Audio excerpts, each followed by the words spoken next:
Tony Hawk's Underground 2 Remix is an updated version of the same Thug 2 that came out on consoles last year. The main update is that it has 4 new levels, and in the game you carry on the continuing adventures of a created skater that gets wrapped up in a round-the-world scavenger hunt that pits a team led by Tony Hawk against a team led by Bam Margera. The game sort of plays out like an overblown episode of Viva La Bam. The most fun I had playing Thug 2 Remix was when I encountered the 4 new levels. That's because I've already seen all the other stuff when I played the original Thug 2 last year. But at the same time, the fact that this handheld game is so much like the original console version is just crazy. It's completely insane. After a few hours with the game, I started to notice a few areas where the developers had to cut back to get the version to fit on the PSP. But you really have to dig for that stuff, and once you do notice it, the striking thing is how minor that stuff really is.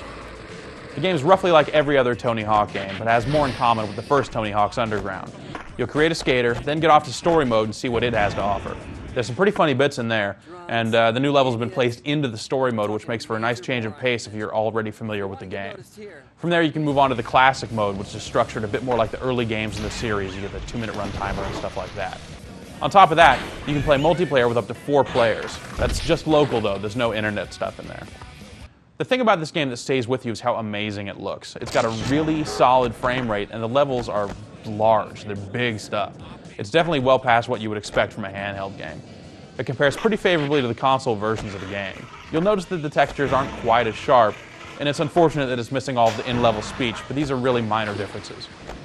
Thug 2 is a great skateboarding game that offers a variety of difficulty settings which should let you get into the game, even if you haven't kept too current with the series.